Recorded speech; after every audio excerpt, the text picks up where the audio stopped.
Né à Pékin d'un père chinois et d'une mère belge, l'écrivain Han Suyin, notre invité de ce soir, possède l'insigne avantage de connaître à fond les deux cultures dont elle est issue et de pouvoir en quelque sorte servir de trait d'union entre notre monde occidental et le monde mystérieux et troublant de la Chine. Han Suyin est aujourd'hui un des écrivains les plus lus dans le monde. Son œuvre autobiographique, L'arbre blessé, Une fleur mortelle et Un été sans oiseaux, dont la traduction française vient tout juste de paraître, donne d'elle-même et de la Chine une image émouvante et multiple où l'enchantement le dispute à la compassion. Parmi ses romans les plus connus, citons Destination Chungking, Multiples splendeurs, qui fut porté à l'écran avec Jennifer Jones, Ton ombre et la mienne, et La montagne est jeune. Signalons aussi un essai prophétique paru cette année et qui s'intitule La Chine en l'an 2001. Avec Han Suyin, nous allons évoquer quelques-uns des problèmes les plus angoissants qui se posent à l'humanité contemporaine.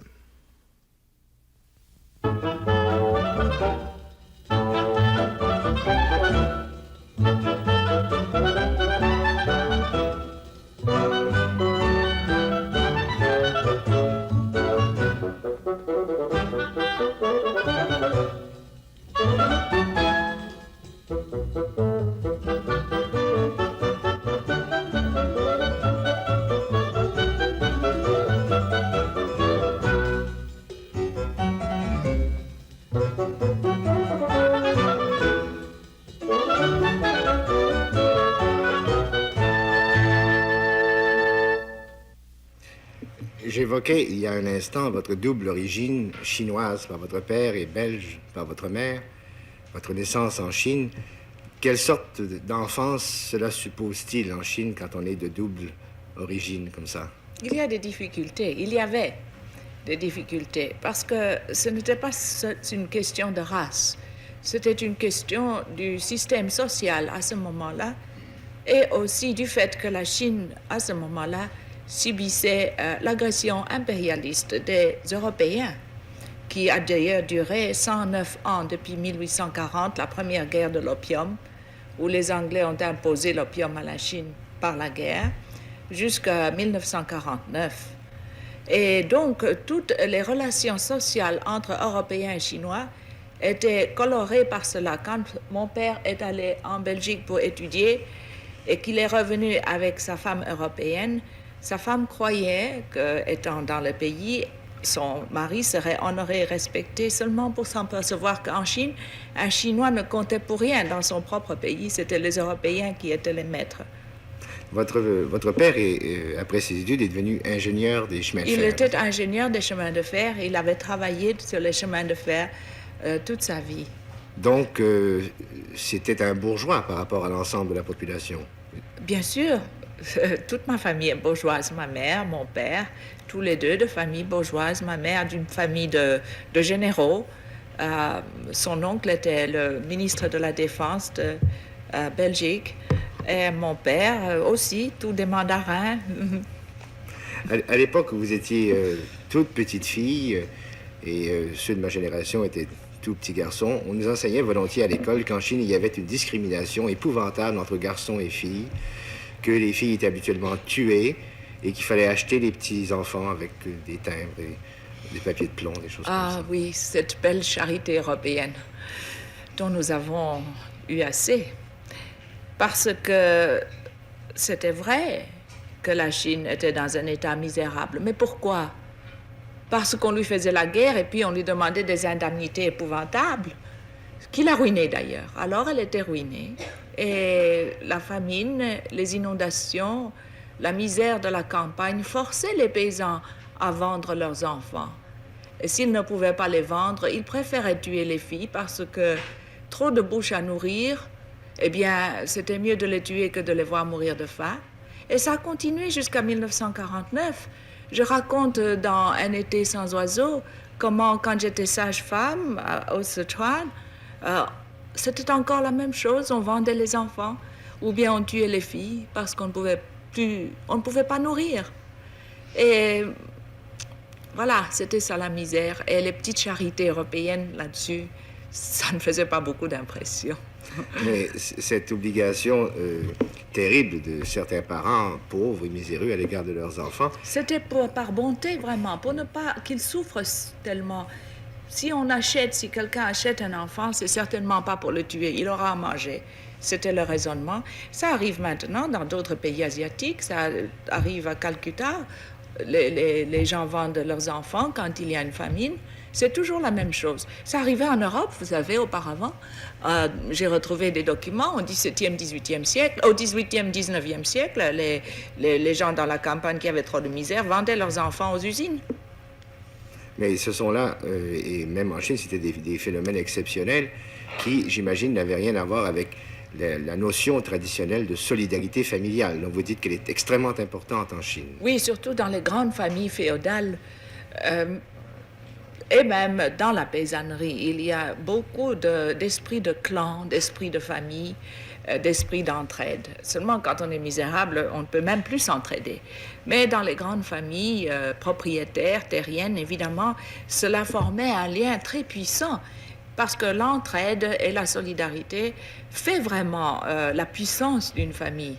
Et donc, toutes les familles et les clans se tenaient ensemble, 5 générations, 6 générations, tous les cousins, tous les oncles. C'était les grandes familles féodales, comme vous aviez en France, je crois, au 15e, 16e siècle. Et la même chose en Chine. Et voilà. Cette solidarité familiale subsiste encore en dépit des bouleversements politiques? Non. Elle ne subsiste plus? Non, il fallait la casser. Il fallait la casser parce qu'elle était le produit même du féodalisme.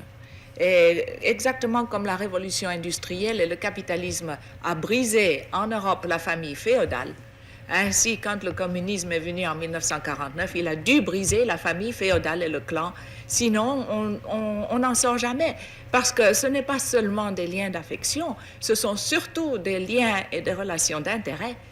La famille féodale, quand il y a une personne dans cette famille qui est un employé du gouvernement, eh bien, il essaie de caser tous ses cousins, oncles, relations, et tout le monde y entre. Et alors, ça fait du népotisme, de la corruption. Et un autre aspect de la société chinoise que vous évoquez dans au moins 2 volumes, c'est celui de l'amitié en Chine, oui. Du réseau d'amitié. Eh bien, les réseaux d'amitié sont aussi des réseaux qui sont basés sur le fait que la classe mandarinale était vraiment très petite par rapport aux illettrés.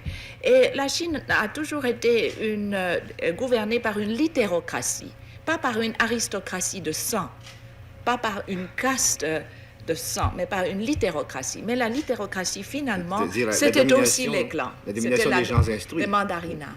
Et de cette façon-là, l'amitié comptait pour beaucoup, puisque c'était une amitié basée sur le fait qu'on était délettrés, qu'on savait lire, écrire et parler philosophie. Et donc, vous voyez, le système était énormément renforcé par l'intellectualisme. Et c'est cela qui explique pourquoi en Chine aujourd'hui, on fait tellement attention à faire ce qu'on dit intégrer les intellectuels, ce qui veut dire vraiment les ramener à un sens de proportion où ils ne sont pas au-dessus des autres. La caste intellectuelle en Chine était vraiment au-dessus de tout le monde. C'était aussi la caste féodale mandarine. Et le sentiment religieux en Chine? Ben, il n'y en a pas. J'explique toujours aux gens qui parlent avec beaucoup d'émotion, indignés d'ailleurs, que la religion en Chine est pourchassée, persécutée. Je leur dis laquelle? Alors ils me disent le christianisme. Je dis mais le christianisme, c'est pas une religion chinoise. Le christianisme, le Christ, Jésus-Christ, cet homme si magnifique, si doux, si bon, a été envoyé en Chine dans une caisse d'opium. C'est comme ça qu'il nous est arrivé, avec le fusil d'un côté et l'opium de l'autre. Comment voulez-vous qu'on l'aime? Comment voulez-vous qu'on comprenne le christianisme? La première chose que les missionnaires faisaient quand ils étaient un peu casés, c'était durant les temps de famine et d'inondation, quand les pauvres paysans n'en pouvaient plus, de les convertir en leur donnant un bol de riz. Vous mangez, on vous baptise. Si vous ne voulez pas être baptisé, vous ne mangez pas. C'est ce qu'on appelait les chrétiens du riz. Comment voulez-vous qu'on aime ça? Et puis alors, ils achetaient à tour de bras des villages. L'Église catholique est devenue grand propriétaire terrien. C'est à elle qu'appartenaient à Shanghai tous les districts de prostituées. Comment voulez-vous qu'on respecte une église comme ça? Ça, c'est le christianisme. Et je ne parle pas du protestantisme, qui était tout aussi mauvais. Le bouddhisme aussi a été importé. La Chine elle-même n'a jamais pu évoquer, n'a jamais vraiment créé une religion. C'est vraiment extraordinaire. Elle a eu le moralisme avec Confucius, elle a eu le taoïsme qui est une chose très vague, mais ce sont deux philosophies qui font du comportement moral humain la fin en elle-même. Il n'y a pas un ciel, il n'y a pas un paradis, il n'y a pas au-delà de la vie une vie meilleure. Ça s'arrête avec la mort. Il n'y a pas d'enfer non plus. Il n'y a pas d'enfer non plus. Il n'y a donc jamais eu de religion traditionnelle théiste en Chine. Non, pas vraiment organisée. Il y a eu un peu d'animisme et puis il y a le bouddhisme qui est venu de l'Inde, qui a subi quelques modifications. Mais la Chine elle-même n'a jamais évolué une religion. Mais elle a évolué des moralités, le confucianisme, le taoïsme, etc. Et la condition féminine en Chine, telle que vous l'avez vécue et telle qu'elle existe aujourd'hui? Oh, c'est très différent. C'est très différent. La condition féminine est une fonction du système. Alors, rappelez-vous le système féodal ici, en Europe, et appliquez ça un peu à la Chine, et c'est la même chose. Dans la paysannerie, la fille est mariée sans avoir jamais vu le monsieur à qui on la marie. On lui dit, tu vas te marier, puis c'est fini. Elle est mariée. Et voilà, l'homme a tous les droits, la femme en a très peu. Ça n'appliquait pas évidemment dans la petite couche occidentalisée qui, après la révolution de 1911, représentait la Chine, c'est-à-dire la bourgeoisie, la grande bourgeoisie auquel j'appartiens. Et ceux-là, évidemment, ils étaient tellement occidentalisés qu'ils avaient des vies où il était possible d'avoir des femmes médecins, des femmes avocats, etc. Mais c'était une infime minorité, quelque chose comme 3%, 5%, tandis que les autres, c'était encore le Xe siècle. Et les veuves, on ne les laissait pas se remarier. C'est vraiment très drôle, ce préjugé contre les veuves qu'on trouve dans le monde entier. Il paraît qu'on le trouve en Amérique aujourd'hui. Il y a beaucoup de veuves là qui me disent que c'est très difficile de se remarier si on est veuve. Mais en Chine, c'était terrible. Une veuve, même si elle n'avait que 10 ans, parce qu'évidemment, on faisait des mariages d'enfants, ou 12 ans, elle ne pouvait jamais se remarier du tout, toute sa vie. Et si elle essayait, on la tuait à coups de pierre. Et ça a continué jusqu'en 1956. La condition de la femme, c'était vraiment très, très embêtant. C'était pas du tout amusant. Mais vous apparteniez à cette petite couche dont vous venez de parler, pour laquelle le mariage n'était pas décidé par la famille. Oui et non. C'est-à-dire que, oui, j'appartenais à cette couche. Mais cela ne voulait pas dire que quand même, le mari avait des droits. Était possible de les exercer d'une façon auquel il n'y avait pas de recours à la loi. Il n'y aurait aucun recours à la loi. Et vous racontez vous-même avec beaucoup de détails dans Un été sans oiseaux, et c'est pour ça que je me permets de vous en parler, que lors de votre mariage en 1938, avec un Chinois, qui s'appelait Pao, que votre propre condition d'épouse était épouvantable parce que oui. Vous étiez insulté, battu. Oui, parce que, vous voyez, c'était aussi une question comme ceci, qu'à ce moment-là, il y avait la guerre. Et comme vous le savez, le régime de Chiang Kai-shek était complètement militariste. Or, un régime militariste retourne au passé, il n'avance pas. N'est-ce pas? Les régimes fascistes et militaristes, ce ne sont pas des régimes éclairés et libéraux, c'est des régimes qui retournent en arrière et qui vantent les vieilles vertus, le vieux patrimoine. Il y a toujours cette emphase sur le passé qui est beaucoup meilleur que le présent. Eh bien, ils faisaient la même chose. Les vieilles vertus devaient sauver la Chine, et parmi les vieilles vertus, il y avait que les veuves devaient se tuer pour leur mari, que le mari était 100% supérieur, etc. Et puis aussi, il y avait le nazisme, parce que Chiang Kai-shek a été beaucoup aidé par les officiers de Hitler pour former son armée. Alors, il y avait beaucoup de ces jeunes officiers qui allaient en Allemagne hitlérienne pour se former. Et ils en revenaient tout farcis d'idées de racisme et de nazisme, et cela s'appliquait aux femmes. Alors, on a vu une rétrogression au lieu d'une progression, ce qui fait que la condition féminine est vraiment détériorée plutôt que d'avancer durant ces années-là. La mienne aussi. Et vous parliez il y a un instant de racisme, et vous présentez vous-même un cas assez étonnant pour les Occidentaux que nous sommes, un cas de victime de racisme à l'envers, parce que votre mari en particulier, vous en parlez, votre mari vous méprisait parce que vous aviez du sang européen, du sang blanc. Mais oui, parce que tout ça se tient ensemble, n'est-ce pas? D'abord, il y avait évidemment, à cause des déprédations de l'Europe, à cause du colonialisme, à cause de cette ignoble façon dont la Chine a été traitée, qui est vraiment... enfin, on n'a qu'à lire l'histoire pour le savoir, combien c'était épouvantable. Évidemment qu'il y avait de la haine, c'est bien mérité, mais au-dessus de ça, la classe supérieure, n'est-ce pas, avait la classe militariste, les militaires autour de Chiang Kai-shek avaient renforcé cela en le tournant en une espèce de racisme. Et c'est seulement que quand Mao Zedong est arrivé qu'il a débrouillé les idées en disant ce ne sont pas les peuples, ce n'est pas la race, il ne doit pas y avoir de racisme. D'ailleurs, il le prouve, comme vous le savez, puisqu'il a fait un héros de Norman Bethune, un héros canadien d'ailleurs. Tous les enfants, chaque personne en Chine aujourd'hui prend Norman Bethune, un docteur canadien, comme son héros, comme l'image et l'exemple qu'il doit suivre. Mais avant ça, il y avait évidemment, au-dessus de cette xénophobie et haine, il y avait le nazisme et le racisme imbibé de Hitler, surtout dans cette caste. Ce n'était pas général, pas parmi les paysans, mais certainement dans la caste militariste autour de Chiang Kai-shek. Et c'est ça qui était le plus drôle, c'est que les Américains se sont toujours imaginés que les Chinois les aimaient, alors que les Chinois ne les aimaient pas du tout, mais aimaient beaucoup leur argent. Mais dans ce contexte-là, et avec ce que vous venez de décrire, comment votre désir de vous instruire a-t-il été accueilli, d'abord dans votre famille, dans votre entourage? Well, dans ma famille, c'était le plus drôle, c'est que c'était ma mère qui était beaucoup moins progressiste que mon père. Mon père ne faisait pas d'objection à ce que j'étudie. C'est ma mère qui avait des idées. Évidemment, elle aussi, elle était retournée à son passé. Or, dans son passé de jeune fille bourgeoise bien élevée en Belgique, dans les années 1905 ou 6, une femme, évidemment, ne sortait pas sans une bonne derrière elle pour porter son missel à l'église. Elle n'étudiait certainement pas. Elle ne travaillait certainement pas. Alors, quand j'ai émis toutes ces prétentions, évidemment, ma mère a poussé des hurlements. Et quand même, je l'ai fait. Et plus tard, alors avec mon mari, ça a été la même répétition.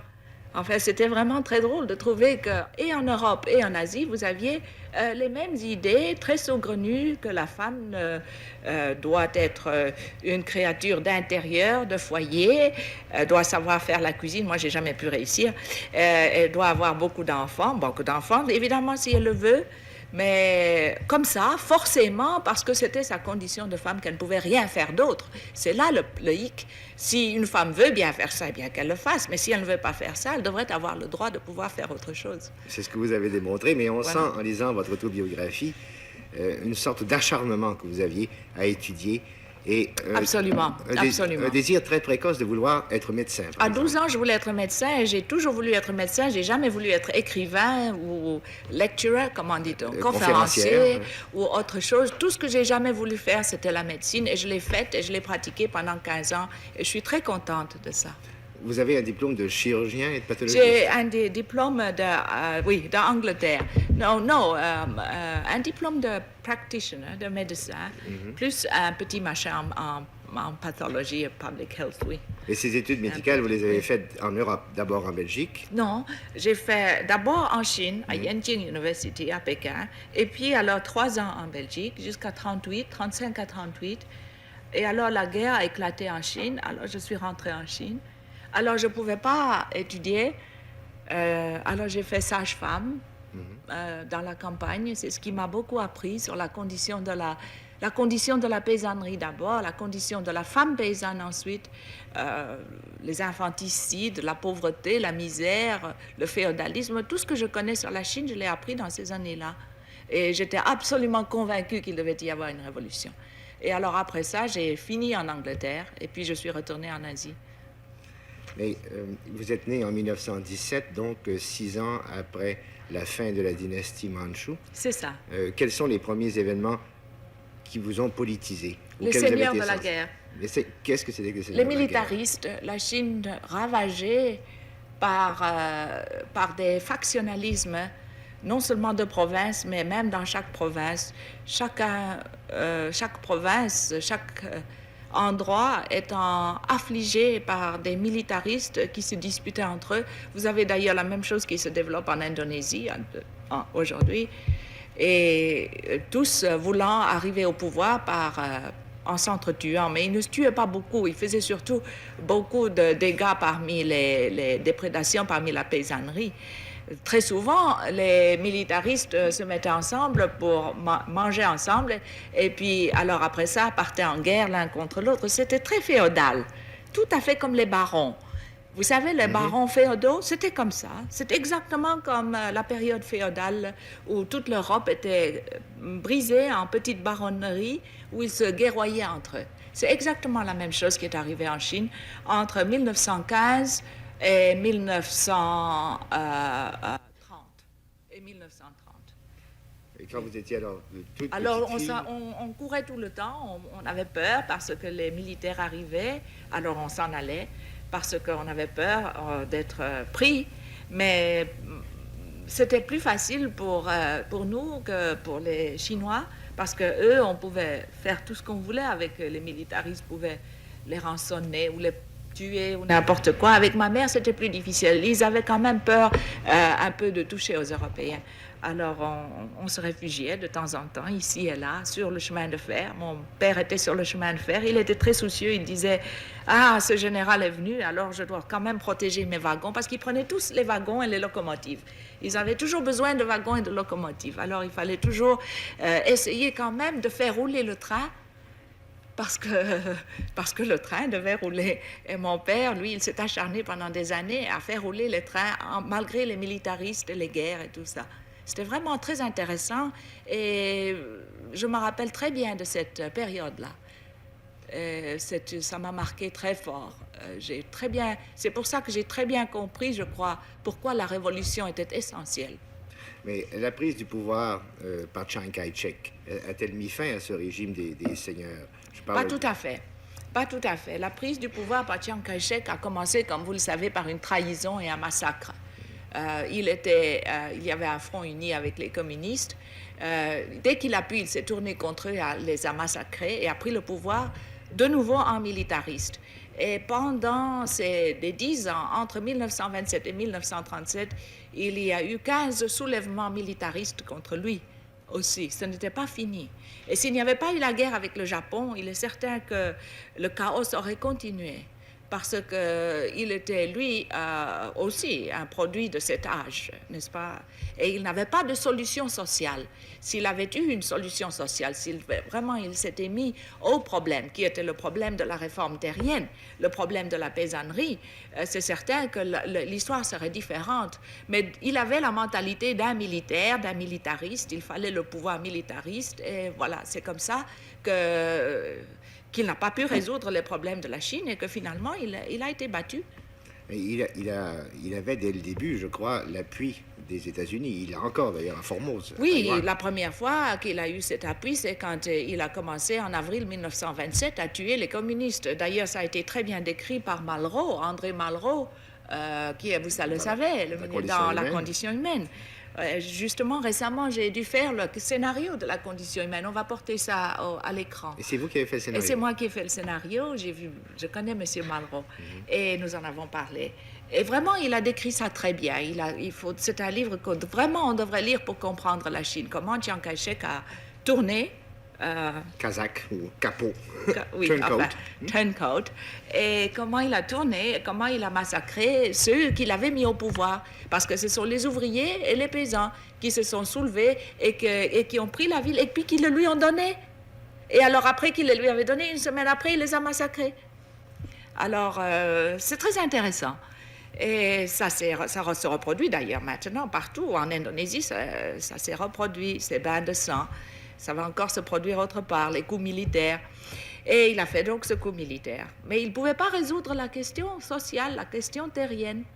Et c'est cela, n'est-ce pas, qui est tellement important, c'est que du moment qu'il ne pouvait pas la résoudre, ça devait être résolu d'une autre façon. Vous comprenez? Et voilà. Mais le principal opposant déjà à cette époque-là de Chiang Kai-shek, c'était Mao Tse-tung, qui était à ce moment-là Un jeune homme, ou presque. Ben, personne ne parlait de Mao Zedong en 1927, n'est-ce pas? Personne ne le connaissait. D'ailleurs, c'est ce qui est extrêmement drôle si on lit la littérature de ce temps-là, c'est que Mao Zedong, déjà en 25-26, avait dit qu'il faut s'appuyer sur la paysannerie. Or, le Parti communiste chinois, qui avait commencé seulement en 1921, était tout fait d'intellectuels. Or, les intellectuels, vous savez, ils ne comprennent pas toujours très bien les choses. Ils n'ont pas d'expérience pratique. Alors, ils ont beaucoup de théories, mais ils n'ont pas l'expérience pratique.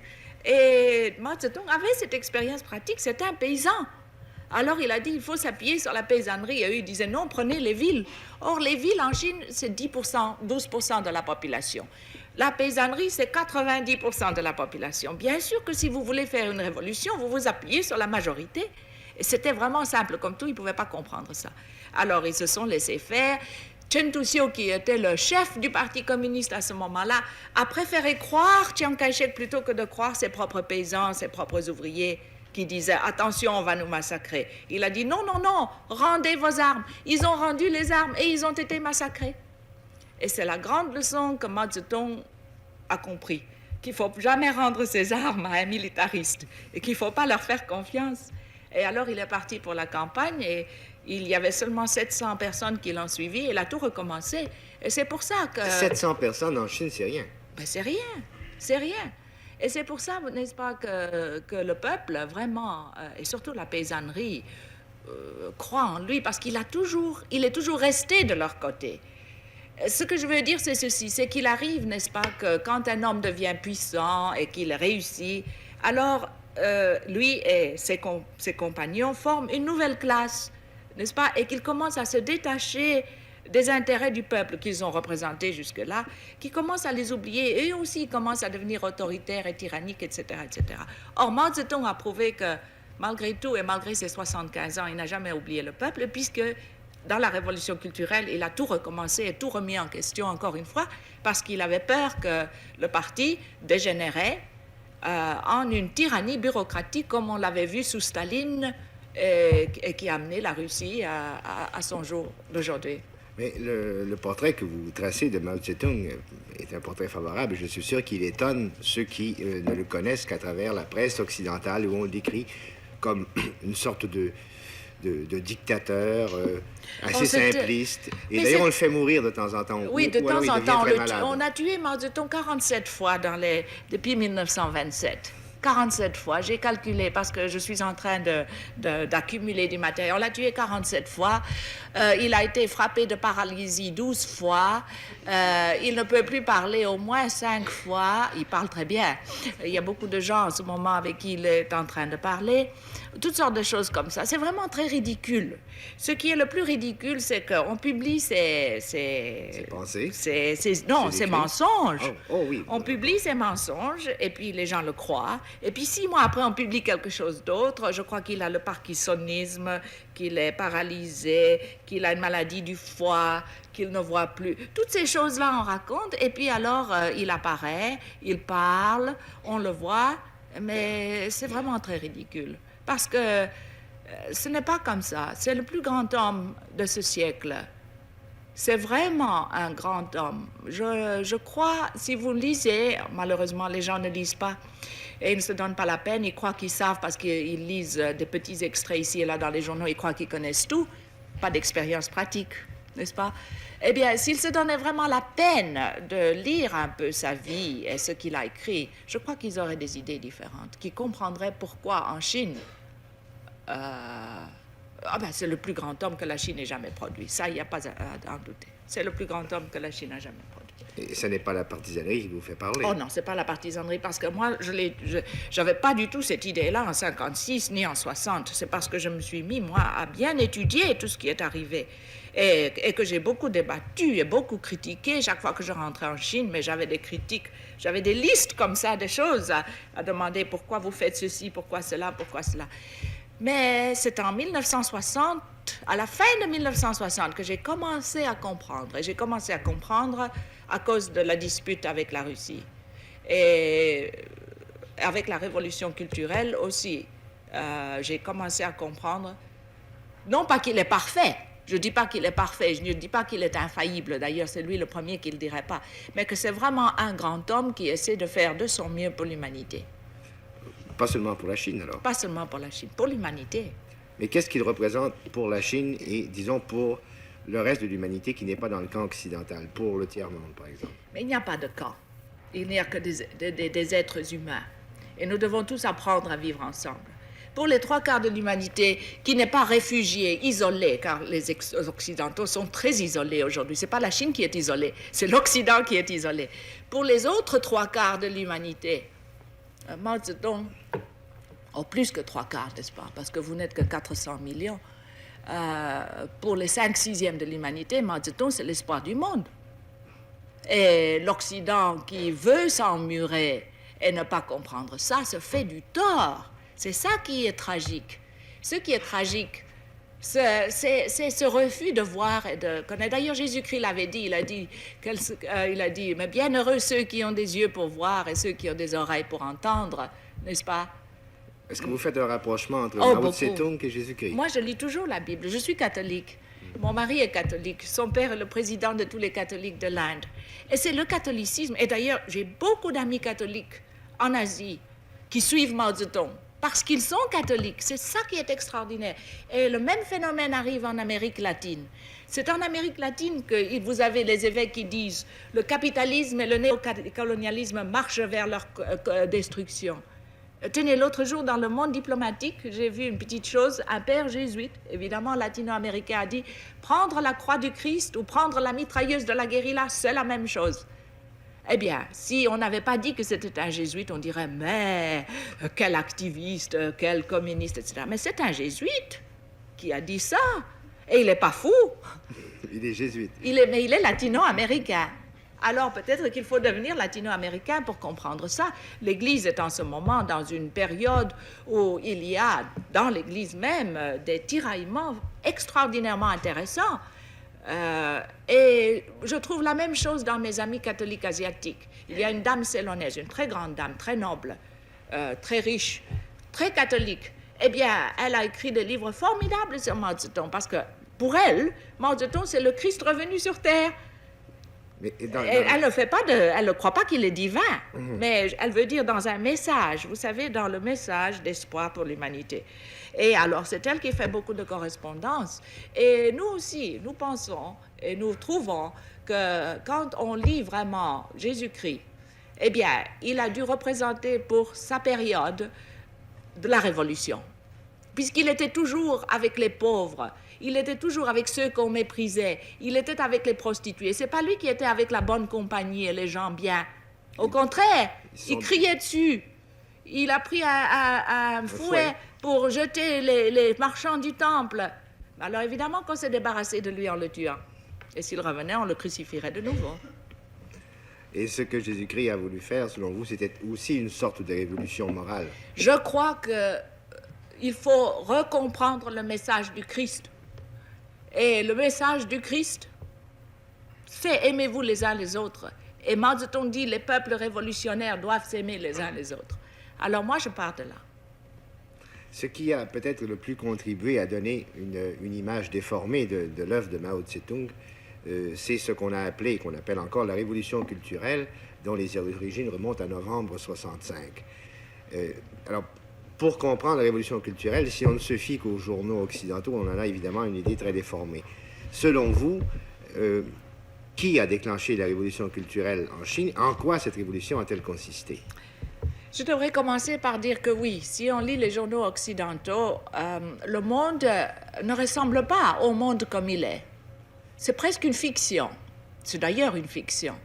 Par exemple, on trouve des choses comme ceci, et je vais répondre ceci d'abord avant de prendre votre chose, parce que c'est très important que tout le monde comprenne. Il y avait un journal Garde Rouge qui écrivait « Nous allons tirer les oreilles à un tel fonctionnaire parce qu'il s'est mal comporté ». Eh bien, ça a été traduit par les journaux en 60 000 personnes ont eu le nez et les oreilles coupées en Chine. Voilà. C'est un peu comme quand nos parents... Alors, comment peut-on comprendre la révolution culturelle quand on vous donne des nouvelles comme ça? Donc, il vaut mieux d'abord que tout le monde qui vraiment s'intéresse à cette question commence par oublier tout ce qu'ils ont lu et entendu. N'est-ce pas? Ce qui est difficile. Oui, d'accord. Et alors, deuxièmement, qu'ils se disent, qu'est-ce que Mao Zedong a vraiment voulu faire? D'abord, la révolution culturelle ne date pas de 65. Elle a été pensée déjà par Lénine et ensuite par Mao. Et Mao Zedong y avait déjà réfléchi en 1949, mais il ne savait pas comment cela allait se passer. Deuxièmement, la révolution culturelle, si elle est arrivée, c'est à cause aussi de la rupture avec la Russie qu'elle a pris place, possiblement plus tôt que sinon elle aurait pris place. Alors, parlons donc de cette rupture avec la Russie. Qu'est-ce qui a fait que le communisme chinois est devenu tellement différent du communisme russe? Pourquoi les deux pôles du communisme international se sont-ils séparés? Mais pourquoi est-ce qu'ils ne se sépareraient pas? Il y a une question là d'indépendance nationale. Or, il est absolument certain que non seulement sous Khrouchtchev, mais avant lui, sous Staline, il y avait déjà, entre Roosevelt et Staline à Yalta, c'est d'ailleurs De Gaulle qui l'a dénoncé, une ébauche du partage du monde que nous voyons aujourd'hui. Le partage du monde entre les deux grands, seulement deux grands qui ont le droit de tout décider. Pourquoi? La Chine dit non.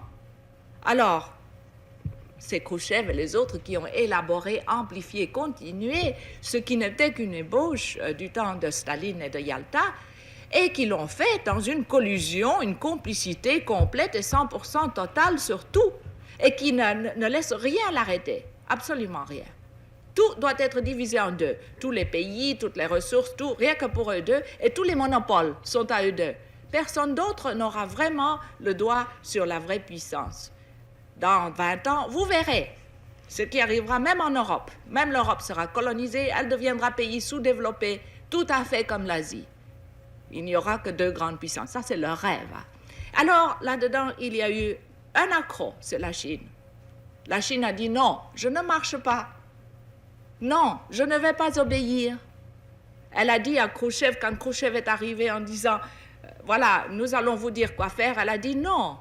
Et Mao Zedong même l'a dit à des Français, et il l'a dit dans une façon plutôt pittoresque, il a dit personne ne va chier sur ma tête, sur notre tête. Et non, nous préférons être pauvres et nous préférons faire les choses nous-mêmes. Et c'est ça qu'ils ont fait. Et alors Khrouchtchev a été très furieux, et il a commencé d'abord par abroger tous les traités avec la Chine. Et puis, deuxièmement, il a retiré tous les ingénieurs qui étaient russes, qui étaient en Chine, saboté toutes les usines en enlevant les pièces à l'intérieur qui faisaient aller les machines, tout pris, tous les blueprints, et alors il a présenté à la Chine une note formidable à payer. La Chine a tout payé, tout payé. Et il y avait maintenant, ils se sont rendus compte qu'il y avait des choses qui leur ont été comptées 3 ou 4 fois plus cher qu'aucun pays capitaliste ne leur aurait compté. Alors, vous voyez, c'est comme ça on ne peut pas vraiment penser que la Russie pratique la solidarité internationale. Et d'ailleurs, solidarité internationale, quand elle vient d'invader un autre pays socialiste, la Tchécoslovaquie, eh bien, voilà. Il y aurait eu du côté de la Chine aussi, n'est-ce pas, si elle avait dit oui, et si elle avait été servile, alors la Russie serait énormément puissante et beaucoup plus puissante que l'Amérique aujourd'hui. Il y aurait sûrement la guerre. Et donc, les idiots et les imbéciles, il y en a beaucoup, qui disent « Oh, la Chine, c'est une occasion de guerre. » Mais non, votre protection à vous, c'est l'indépendance de la Chine. C'est que la Chine ne marche pas avec la Russie. Si elle marchait avec la Russie demain, mais enfin, demain, vous êtes en train de vous demander si vous aurez la guerre nucléaire. Seulement, les gens ne comprennent pas, ils ne sont pas logiques. N'est-ce pas? C'est tellement facile. Vous disiez tout à l'heure que la révolution culturelle est née en partie de cette scission entre la Russie et la Chine dont vous venez d'exposer les principaux motifs. Voulez-vous élaborer là-dessus? La révolution culturelle est née en la suite de cette scission. Eh bien, parce que Mao Zedong s'est dit, mais comment est-ce que c'est que la Russie, le premier pays socialiste du monde, et que tant de gens qui sont morts pour cette révolution, y compris en Europe, comment est-ce que c'est qu'ils sont devenus comme ça? Et pourquoi? Mais on a le droit de se demander ça. Pourquoi est-ce qu'ils sont devenus une telle tyrannie bureaucratique? Est-ce que c'est vrai, toutes ces idées, toutes ces histoires de libéralisation? Mais c'est pas vrai. Il n'y a pas de libéralisation en Russie. Il y a une petite libéralisation pour une petite couche supérieure, le mandarinat, la couche supérieure qui est en train de se faire de l'argent, tout à fait comme dans n'importe quel autre pays élitiste, n'est-ce pas? Alors, il s'est demandé comment c'est arrivé. Et c'est pour ça la révolution culturelle, c'est pour empêcher que le même phénomène arrive en Chine. Et donc, la révolution culturelle a été une révolution qui était une révolution des habitudes mauvaises, des pensées égoïstes, agressives, du retour en arrière, de toutes les vieilles coutumes et habitudes qui étaient mauvaises pour l'individu, en ce qu'elles fomentaient, n'est-ce pas, cette espèce d'égoïsme, de chauvinisme, de xénophobie, de tout cela. Tout cela, Mao Zedong a voulu abattre. Et il a surtout voulu abattre sa propre bureaucratie. Et c'est ça que les gens n'ont pas compris. C'est qu'il a donné donc le pouvoir aux masses. C'est-à-dire qu'il a dit, allez-y, critiquez les gens du parti. Quel autre chef communiste, je vous demande, a demandé aux masses populaires de critiquer son propre parti, de critiquer les fonctionnaires qui s'étaient mal conduits dans le parti, et qui donc a créé dans ces comités révolutionnaires des alliances où il y a des masses populaires qui ne sont pas des membres du parti, mais qui donc représentent un système beaucoup plus démocratique qu'on n'a jamais vu en Asie ou dans les pays socialistes, n'est-ce pas? C'est ça qui est intéressant. On parle de révolution culturelle encore à l'heure actuelle et en Occident parce que les jeunes se révoltent devant un certain système qui ne leur plaît pas et qui n'assouvit pas leur désir profond. Et on fait une relation entre cette révolution culturelle et celle de Chine. Mais est-ce qu'il n'y a pas une différence profonde? Il n'y a pas de révolution culturelle ici. Alors, pour essayer de comprendre ce qui se passe... Pas du tout comme en Chine. Alors, dites-nous exactement en quoi ça a consisté en Chine, la révolution culturelle. Eh bien, ça a consisté, comme je vous dis, d'abord dans une étude approfondie de Mao Zedong, depuis 1959 jusqu'à 1965, il a pris 6 ans là-dessus, de ce qui était arrivé en Russie. Deuxièmement, dans une investigation totale par des milliers et des millions de jeunes étudiants intellectuels envoyés dans la campagne de ce qui arrivait vraiment. Oui, alors Mao Zedong a donné aux jeunes le droit de contester. Voilà. Alors, troisièmement, la contestation par les jeunes de tout ce qui était vieux et pourri et la découverte par les jeunes gardes rouges de ce qui était mauvais dans la société. Par exemple, qu'il y avait des gens qui étaient des vieux propriétaires terriens qui étaient revenus, toutes sortes de choses que j'ai d'ailleurs dénoncées. La liste est longue. Quatrièmement, l'enrôlement alors des travailleurs. Cinquièmement, le pouvoir aux travailleurs, pas aux gardes rouges, pas aux jeunes intellectuels. Sixièmement, les travailleurs alors et les jeunes s'intègrent et les jeunes vont étudier chez les travailleurs. C'est-à-dire, ce n'est pas les jeunes et les intellectuels qui doivent dire aux travailleurs quoi faire. C'est les travailleurs qui s'intègrent avec les jeunes et les intellectuels. Et les jeunes et les intellectuels, les gardes rouges, sont maintenant à la campagne, dans les usines et partout où ils travaillent, étant devenus, eux, à leur tour, travailleurs intellectuels. C'est vraiment une opération formidable sur un quart de l'humanité. Une opération... il n'y a rien comme cela ici. C'est tout à fait différent ici. Oui, parce que c'est Mao Zedong qui avait pris, par exemple, la décision de fermer les universités. Oui, bien sûr, parce qu'il fallait faire la refonte de l'éducation. Là, les investigations avaient montré que comme l'éducation était encore dans les mains de la bourgeoisie d'avant, n'est-ce pas? Parce qu'on n'a pas tué la bourgeoisie en Chine, on ne l'a pas liquidée.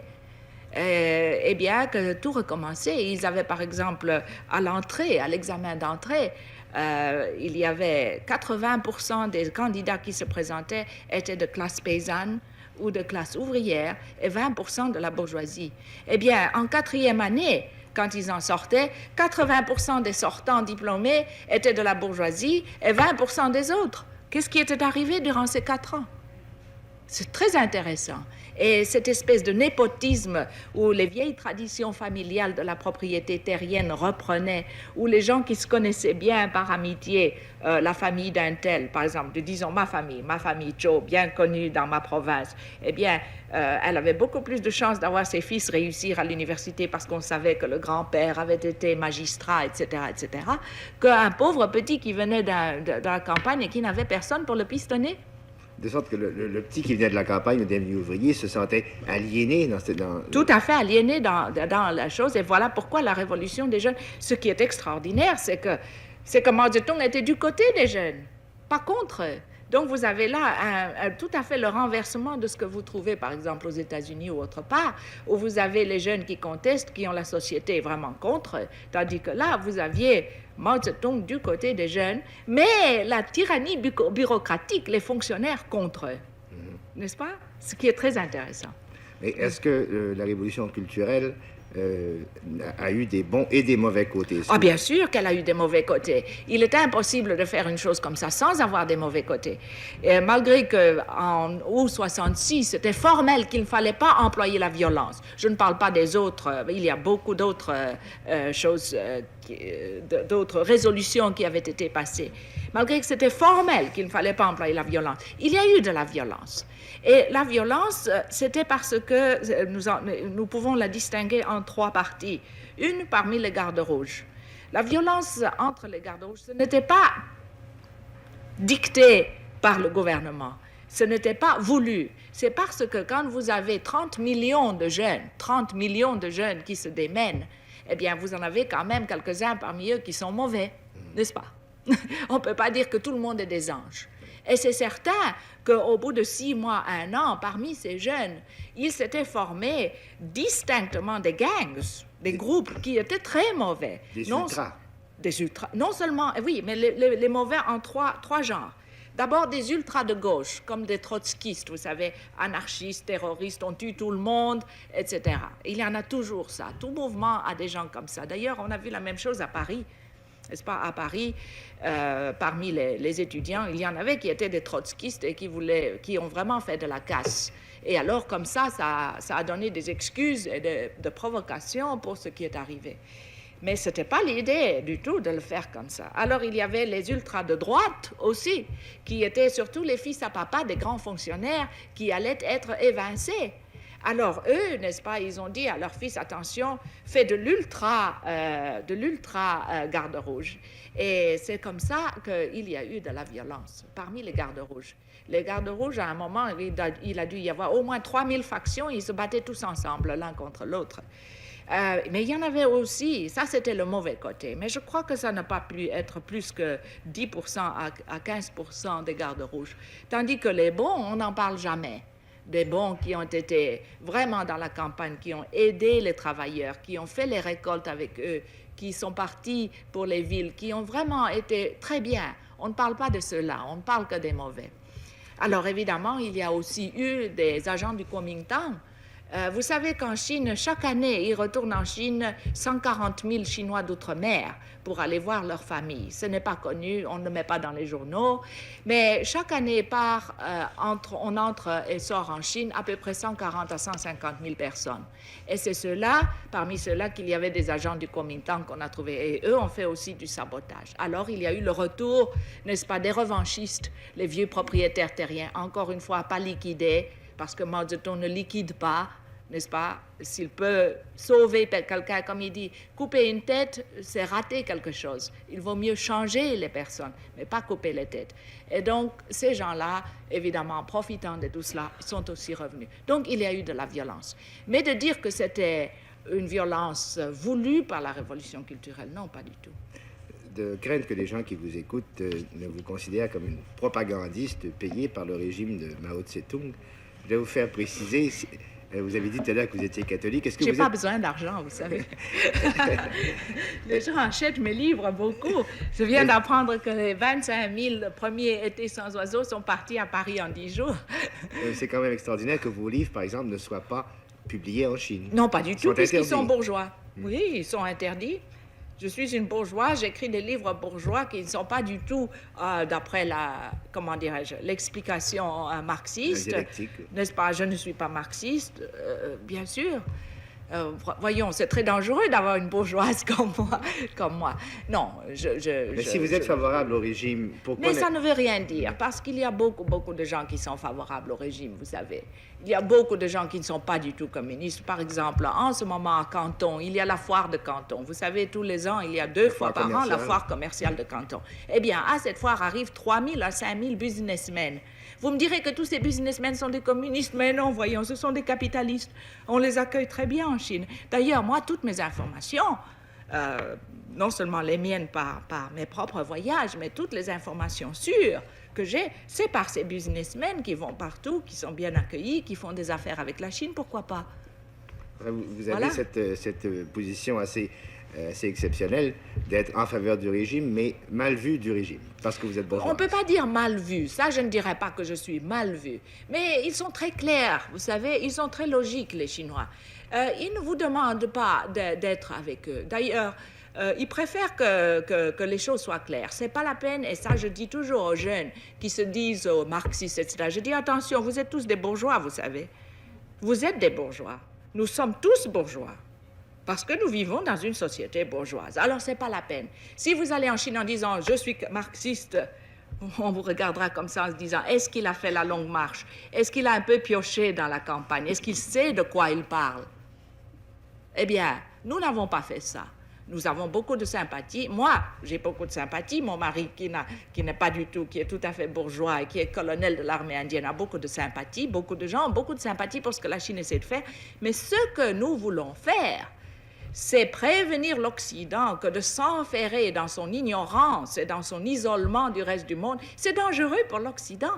C'est-à-dire, c'est pas faire des propagandes pour la Chine, mais de leur montrer ce que la Chine fait et de leur dire « attention, on va faire quelque chose de très dangereux, on va vous lancer et vous casser le cou sur quelque chose que vous ne comprenez pas. » Nous savons qu'il y a en ce moment des gens qui pensent encore qu'ils peuvent attaquer la Chine. Et qu'ils pensent qu'en attaquant la Chine, tous les problèmes du monde seront résolus. On a peur de la Chine, on a peur du péril jaune, voilà, ça dure depuis 60 ans. Le péril jaune. Or, il n'y a qu'un péril pour l'Asie et pour le monde, c'est le péril blanc d'après nous. N'est-ce pas? Alors, ça dépend des choses. Et moi, je vous dis, attention, parce que vous allez vous casser le cou. Voilà. Dans ce contexte-là, qu'est-ce que vous pensez des efforts que les États-Unis déploient pour empêcher la Chine de Mao d'entrer aux Nations Unies? Je crois que c'est tellement imbécile, ça devient une rigolade. D'ailleurs, tout le monde en rigole. D'abord, n'est-ce pas, ils reconnaissent aux Nations Unies un monsieur Chiang Kai-shek, qui était un militariste, qui a eu 20 ans en Chine, qui s'est fait jeter hors de Chine avec toute la population presque l'exécrant, excepté évidemment probablement 5 à 10% de gens, des bourgeois, évidemment, qui faisaient de l'argent sous lui. Bon, des gens comme mon mari, mon premier mari. Mais à part ça, les gens en avaient assez de lui. Bon, il est reconnu comme étant la Chine, on le met en Formose, qui est un territoire chinois, et on reconnaît que ça, c'est la Chine, et pas le reste. Très bien. Eh bien, d'abord, ça dure depuis longtemps, et il y a au moins la moitié des pays du monde qui en ont eu assez de cette idiotie et qui ont reconnu la Chine, n'est-ce pas? Donc, aux Nations Unies, il y a beaucoup de gens qui ont reconnu déjà la Chine. Bon, il y en a d'autres qui ne le reconnaissent pas, on leur fait un peu de pression quand ils ont besoin de reconnaître, quand ils veulent reconnaître, bon, ils ne reconnaissent pas. Quel mal ça fait à la Chine? Ça fait beaucoup de mal aux Nations Unies. Qu'est devenu les Nations Unies? Une espèce de club où on boit du whisky et on fait beaucoup de longs discours sur quoi? Pas sur le Vietnam, pas sur la Tchécoslovaquie, pas sur Biafra. De quoi parle-t-on là? De toutes les choses qui ne font pas, qui ne sont vraiment pas importantes pour les deux grands. On ne parle pas des véritables problèmes du monde. Alors, vous savez, ça devient un petit club de troisième ordre. Qui veut y entrer, peut y entrer. La Chine devrait avoir sa place, c'est-à-dire le gouvernement de Chine devrait avoir sa place là, au lieu du gouvernement qu'on reconnaît là et qui est périmé. Eh bien, ils attendront. Ça ne leur fait pas de mal. Comme il reste juste un peu plus de 3 minutes, je voulais vous demander, en conclusion, quels sont vos espoirs, vos prédictions sur les possibilités de coexistence pacifique entre le monde capitaliste, le monde soviétique et le monde chinois. Est-ce que c'est possible? Je vous ai déjà dit que la paix du monde dépend sur l'indépendance et la puissance de la Chine. Un pays faible, c'est une tentation pour la guerre. Pas un pays fort. Parce que, et voilà une chose que je crois qu'il y a des gens au Canada qui ont commencé à reconnaître, c'est que la Chine, vraiment, dans son évolution future, le plus vite qu'elle devient forte et puissante, le plus tôt peut-être qu'on aura la paix, la vraie paix au monde, et pas cette espèce de paix loupée, une espèce de coexistence entre les deux grands qui est vraiment un néocolonialisme nouveau.